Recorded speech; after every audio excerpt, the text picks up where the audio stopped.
Queridos amigos, que a paz de Jesus esteja com todos.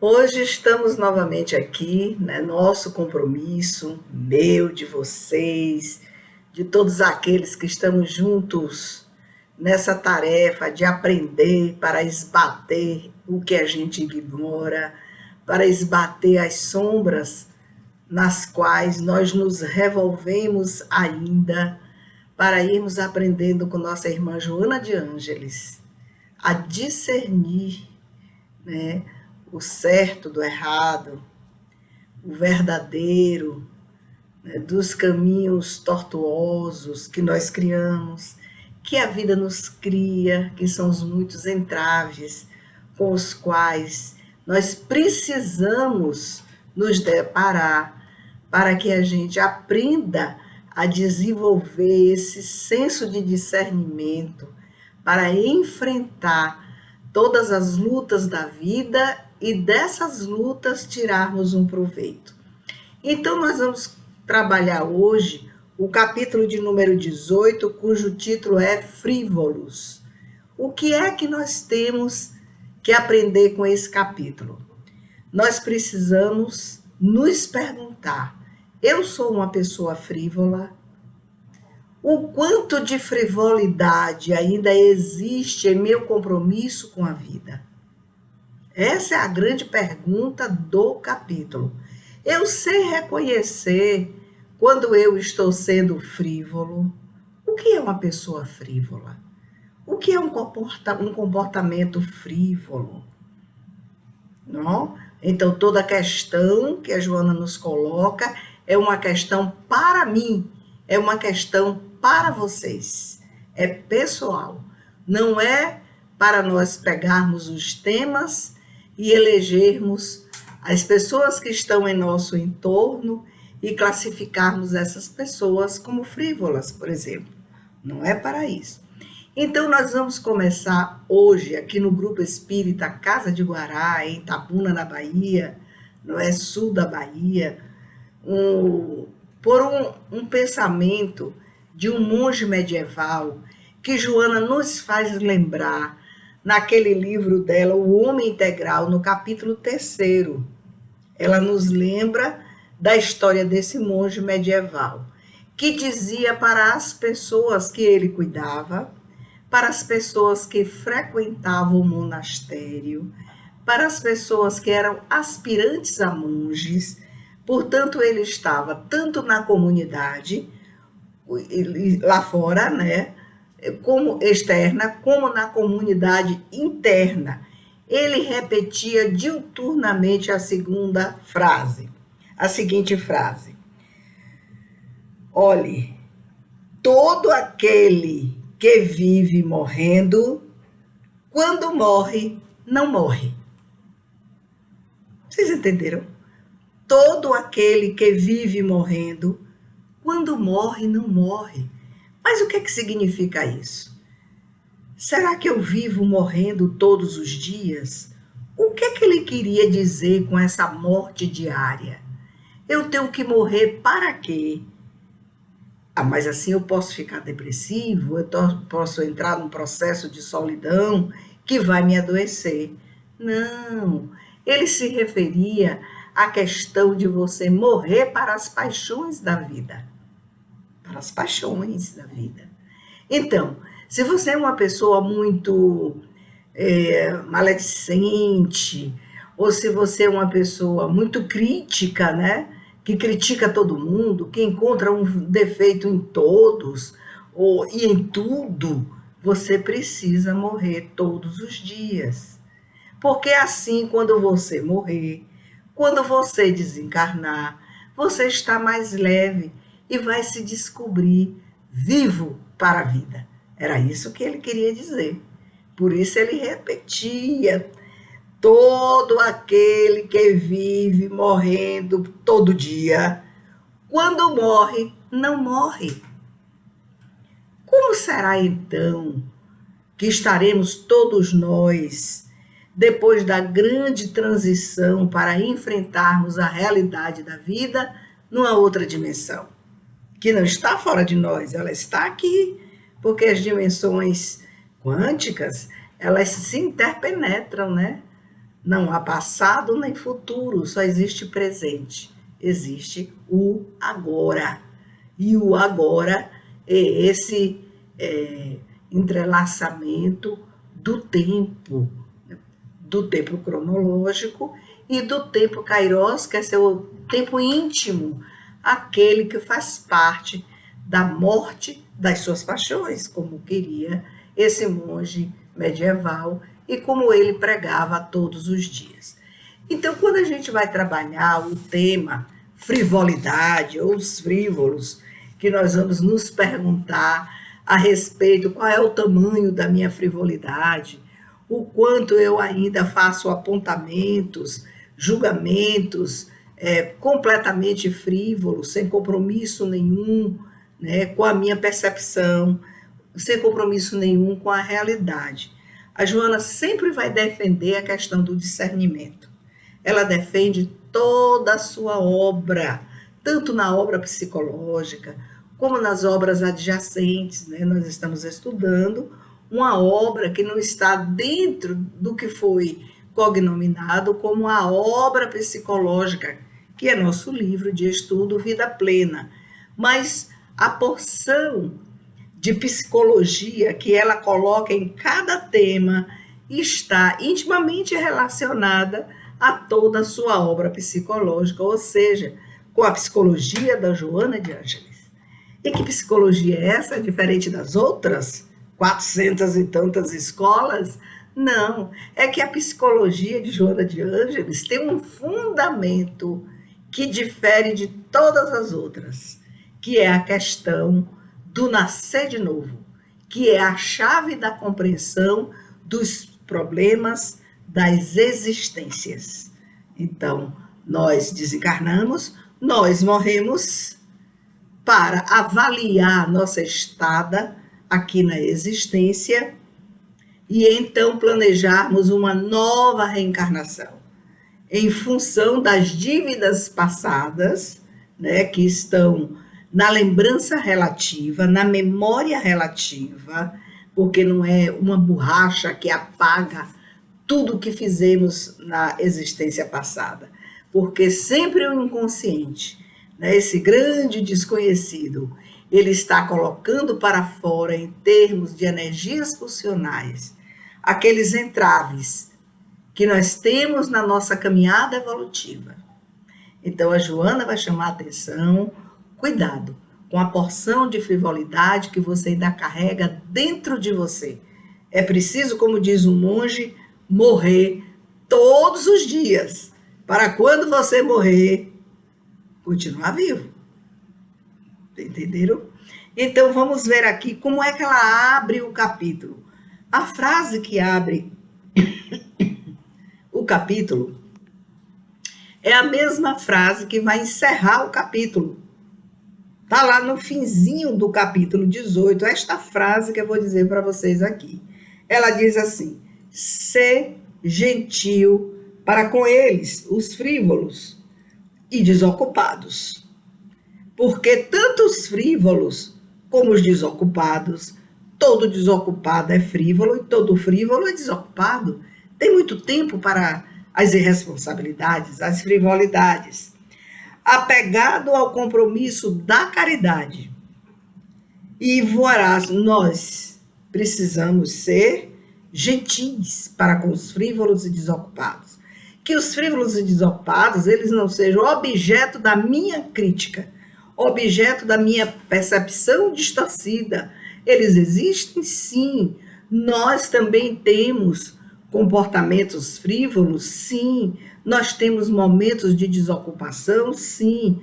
Mas que esses momentos, ou a totalidade do modus operandi da sua existência enquanto um frívolo, né? Porque a frivolidade ela vai ter fases, ela vai ter momentos que a gente vai amadurecendo e vai abandonando, vai morrendo, né, para aquela forma de leitura de vida e de mundo que nós tínhamos como um hábito anterior. Então, ser gentil para com eles, os frívolos e desocupados. Eu sou gentil para com os frívolos e desocupados?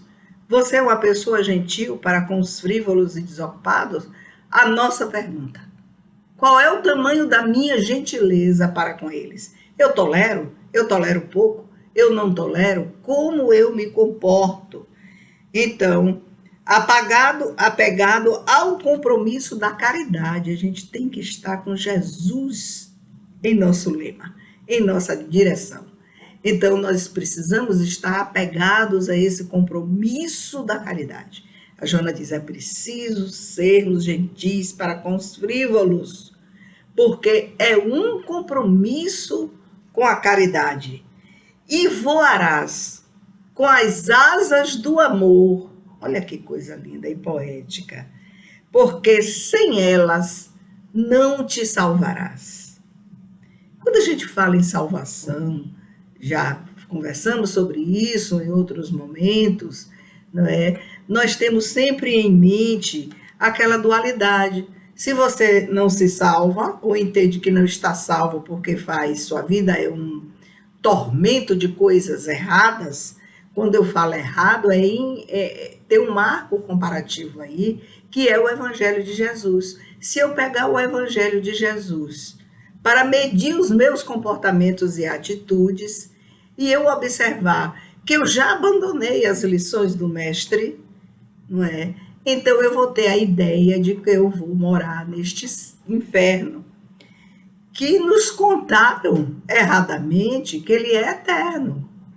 Mas ele só vai ser eterno enquanto ele durar.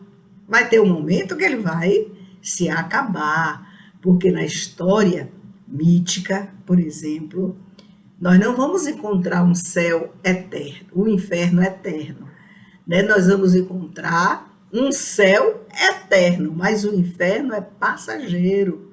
Tanto é que o Hades dos gregos, lá, quando a pessoa tinha uma vida de desarmonia, né, de desacertos, por escolha dela, porque ela não tinha como ter uma percepção melhor dos seus sentimentos e da realidade, aí essa pessoa ia para essa morada no Hades, que era o lugar de sofrimento. Entretanto, o Hades não estava abandonado do amor para os gregos.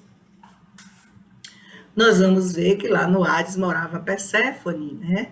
Essa figura fantástica, que não dá para a gente comentar aqui agora sobre mitologia, mas é uma figura de teor iluminativo, que transitava por ali para ajudar as pessoas. E se ficava nesse local até 1000 anos. Quer dizer, você ficava 100 anos, 30 anos, 50 anos, 80 anos, até 1000 anos. Era o máximo que a pessoa conseguia ficar. Mas aí, né, numa interpretação de controle, né, social, nós nos deparamos com este inferno eterno.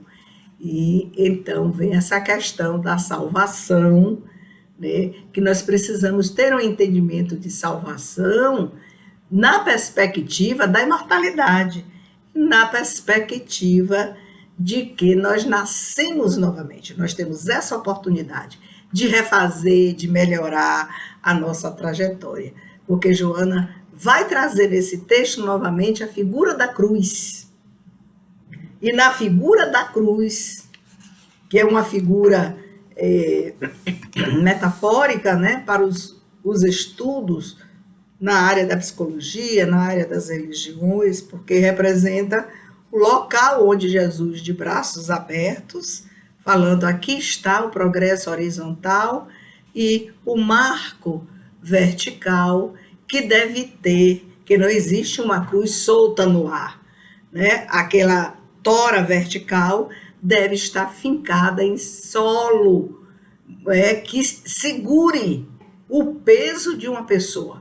Então, ela está fincada, né, alguns metros para baixo, para poder segurar, né, o peso da ventania, o peso do corpo humano, o peso daquilo que se colocar nela. Então, veja que todas as cruzes que estavam lá no Gólgota, e uma delas foi onde foi posto Jesus, aquelas cruzes todas, nenhuma caiu.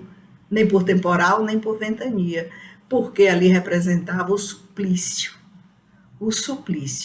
que levava as almas erradas, e Jesus foi considerado assim, para o inferno eterno.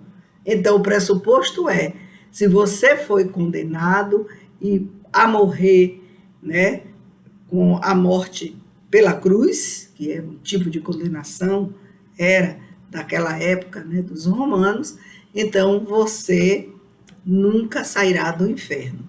Olha que guinada interpretativa para a morte de Jesus. Só que Jesus estava numa cruz.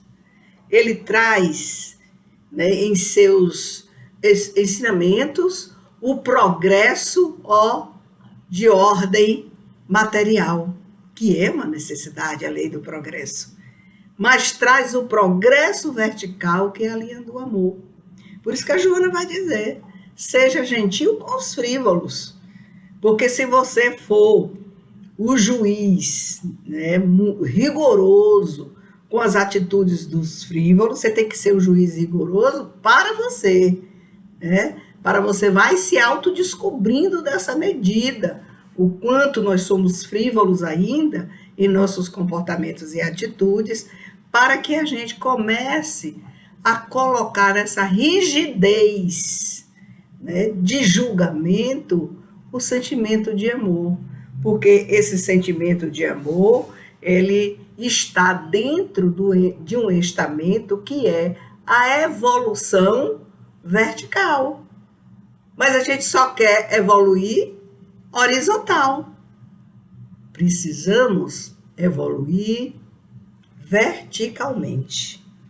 Então, essa evolução vertical é que vai nos salvar do que e de quem? De mim. É de mim mesma que eu vou me salvar. Porque são os meus atos, é a minha leitura de mundo, é a forma como eu me comporto, né, como eu transito na sociedade, seja a sociedade micro do lar, seja a sociedade do trabalho, ou seja nos grupos sociais, dos amigos, os casais, as pessoas onde eu estou, onde eu trabalho, né, onde eu fico, onde eu me comunico, onde eu me interrelaciono, é que nós vamos então começar a plantar e a desenvolver a questão da salvação, né? Dos próprios atos meus, da minha forma de pensar a realidade. A Joana diz que essa ascensão evolutiva vertical não é fácil, porque todos os dias os embates da vida e as lutas, elas se apresentarão, e nós temos o dever de desenvolver o discernimento para aprender com as lutas, mas sair dali sem magoar ninguém. É fácil isso? A Joana diz que não. Isso é um acesso complexo. O acesso a esse padrão evolutivo em nível vertical é um acesso complexo. Por quê? Porque vai exigir muita reflexão, muito sacrifício. Por que a reflexão? A reflexão é para que a gente não haja por impulsos, sem pensar, sem pesar na balança os prós e os contras. Então, a Joana vai nos dizer aqui no capítulo que nós vamos enfrentar uma luta íntima sem igual, para que a gente morra todos os dias. É preciso morrer todos os dias, para que na hora da nossa morte a gente viva, né? Quer dizer, não morra. Na hora da morte você não morra, você continue vivo, né? Contudo, levando a sua bagagem de sacrifícios, de lutas, sendo gentil para com todos. É complexo? É, porque nem sempre nós conseguimos ser gentis, estarmos gentis naquelas situações. Porque aí entra uma série de complexidade, né? A Joana vai dizer que é preciso que tenhamos sabedoria para enfrentarmos essa luta íntima que vai ser vivida. É preciso, como diz a Joana, sabermos viver. Mas o que é saber viver? Pegando o gancho que ela traz na abertura, é ser gentil com as pessoas. É compreendermos do ponto de vista dos ensinos de Jesus, né? Dentro da oração magna que ele nos ensinou. Não nos deixeis cair em tentação na hora do enfrentamento das dificuldades. Porque os frívolos se esquecem, né, das recomendações de Jesus. Mas livrai-nos do mal. Então, todos os dias, ao acordar, pedir para que os enfrentamentos da vida, a gente possa enxergar a solução, possamos ter a serenidade para resolver, e para isso a gente precisa estar em contato diário com os amigos espirituais, porque todas as vezes que a gente se conecta ao alto, né, no sentido do transcendente, nós vamos estar tranquilos, né, em termos, né, trabalhando para a nossa harmonia interior, porque estaremos sendo socorridos, ajudados pelos anjos guardiães, pelos familiares que já têm condições de nos ajudar, né, por outros amigos espirituais de outras existências que se colocam, que já foram nossos familiares e se colocam como guardiães, né, para estarem junto conosco, para que, quando voltarmos para o mundo espiritual, não estejamos mortos, estejamos vivos, entendendo o processo evolutivo. A Joana vai dizer assim, que essa sabedoria que a gente vai desenvolvendo todos os dias, né, é uma sabedoria necessária para que a gente possa caminhar com segurança. Então, eu caminho com segurança na hora dos meus desafios ou eu caminho com insegurança? Então, ela vai dizer que o primeiro impulso que a gente tem sempre é revidar, ou se defender, ou usar um mecanismo de defesa. Aí ela diz, seja gentil com aquele que você acha que é seu adversário. Poderá não ser, ele só é um instrumento de desafio para que você aprenda. É um professor rigoroso. Nós encontramos professores rigorosos em nossa família, na figura dos filhos, dos companheiros, das companheiras, do sogro e da sogra, né? Do entorno que ela está. Então, são pessoas que estão ali para nos desafiar. E nós vamos para o lugar de vítima, de coitadinho? Não, porque também nós agimos como grandes desafiadores para eles. Aí é que está. Então, nós precisamos entender esse mecanismo da inter-relação que nos diz a nossa Joana. Ela nos dá um conselho, que a gente precisa ser ricos das luzes da razão para aprender a discernir. Quando a gente fala em luzes da razão, a Joana está querendo falar que a gente precisa aprender cada vez mais, que a nossa preguiça de desocupado, o nosso comportamento de frívolo, né, a nossa frivolidade nas relações, não nos permite, né, desenvolver as luzes da razão, porque nós não vamos ter elementos para fazer alguma análise. Então, é preciso desenvolver as luzes da razão, porque contra as luzes da razão existe o sentimento do amor. É possível que as luzes da sua razão não estejam ainda desenvolvidas por uma decisão sua ou falta de oportunidade, não se sabe, mas é preciso que o sentimento de amor ele comece a ser gestado. Então, seja gentil, como nos diz nossa irmã Joana de Ângeles, quanto mais gentis nós somos, essa gentileza, ela também precisa de requisitos, né? Que o primeiro requisito é você se aceitar como você é, E a partir do momento que você começa a fazer o trabalho da aceitação, você também precisa fazer um outro trabalho, como nos diz nossa irmã Joana de Ângeles, é da adaptação. Então a gente vê aí muitos lares desfeitos, muitas amizades jogadas para o lixo, que eram amizades tão sólidas e terminaram com rancores enormes por falta disso, desses dois elementos, né? De autoaceitar-se, e para isso você precisa fazer uma análise como eu funciono, né? Nós precisamos fazer essa análise. E a outra questão é o processo da adaptabilidade. Você começa a aceitar e se adaptar.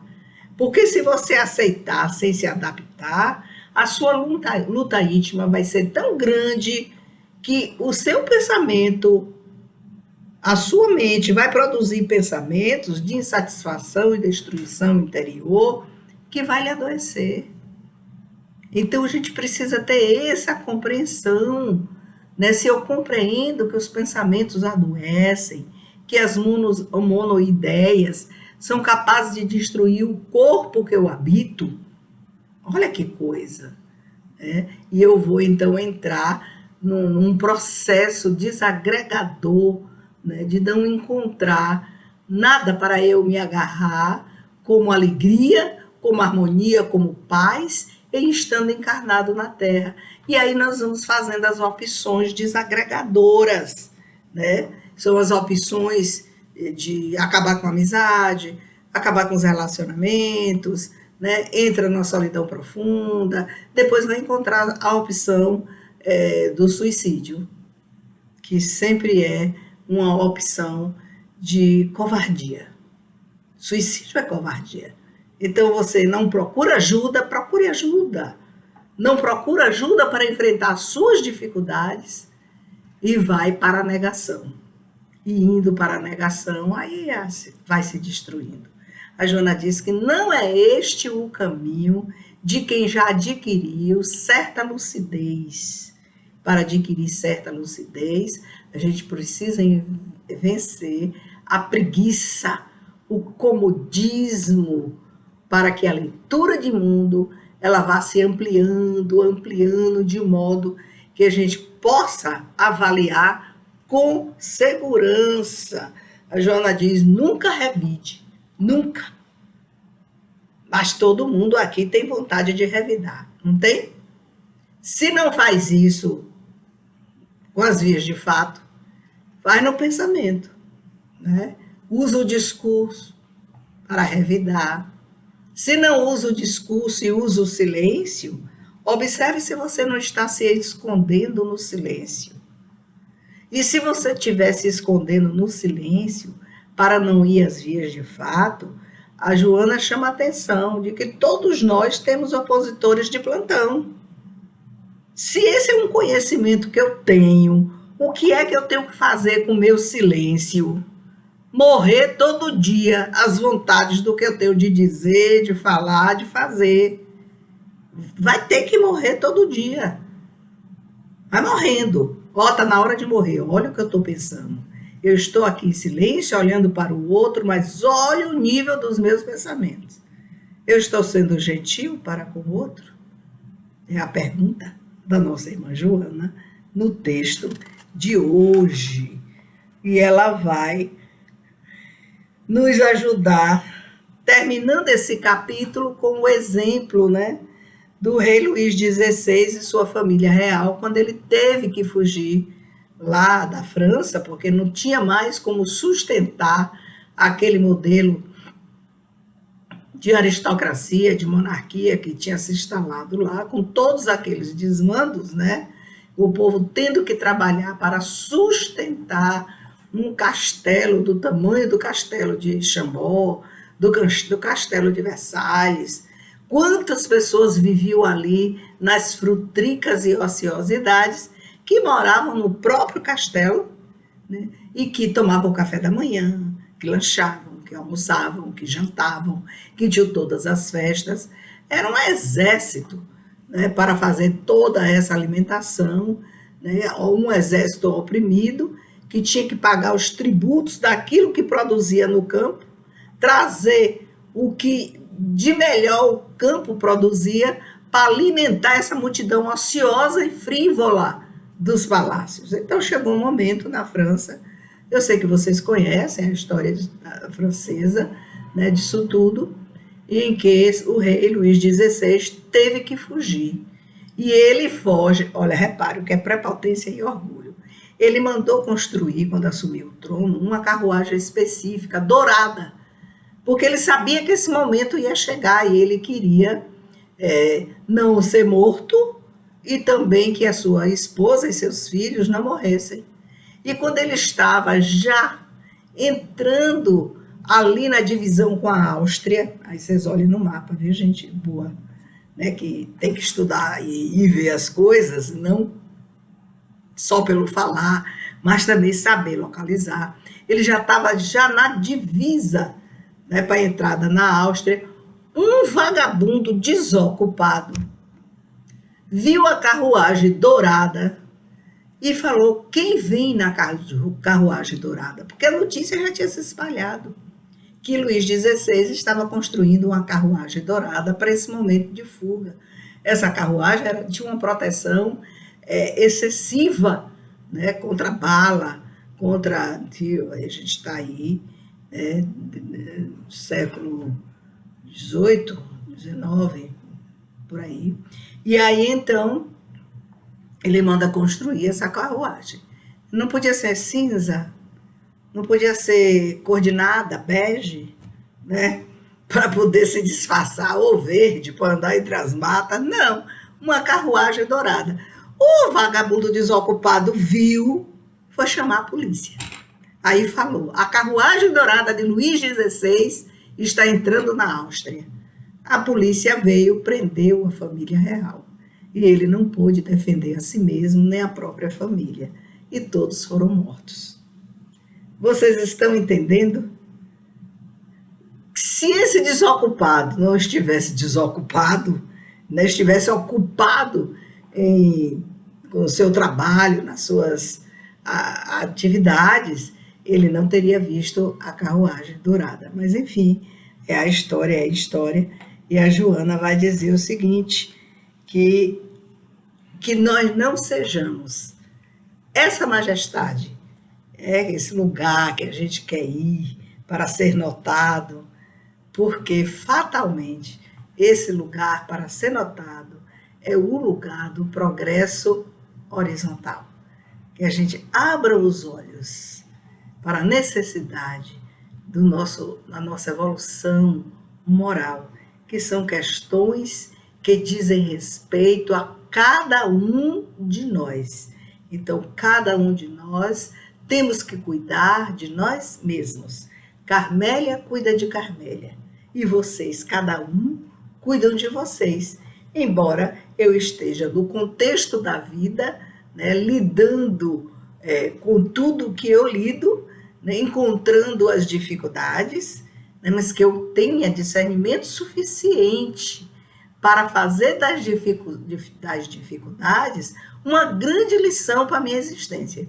E eu digo a vocês, eu tenho feito isso, né, dentro desse processo de compreender e me adaptar ao que está ali, entender o processo psicológico do outro, as dificuldades do outro, né, e não eu sendo uma dificuldade para o outro. Então é assim, meus irmãos, que nós precisamos morrer todos os dias, né? Vamos levar essa grande lição para a noite de hoje. Vamos morrer todos os dias, de modo, né, que quando eu morrer, eu não morra, eu continue vivo, enfrentando aí a nova experiência de avaliação da existência anterior e criando um novo planejamento para a próxima experiência. O que não é fácil, mas é perfeitamente possível com o auxílio das lições de Jesus e estarmos sempre conectados com os amigos da espiritualidade. Então, que Jesus nos abençoe, nos guarde, nos ilumine, nos dê força, coragem, né, e discernimento para prosseguirmos nessa tarefa, né, do desenvolvimento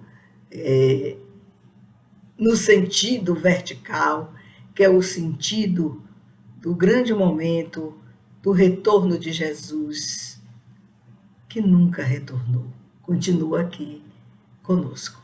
Que a paz do Mestre esteja com todos.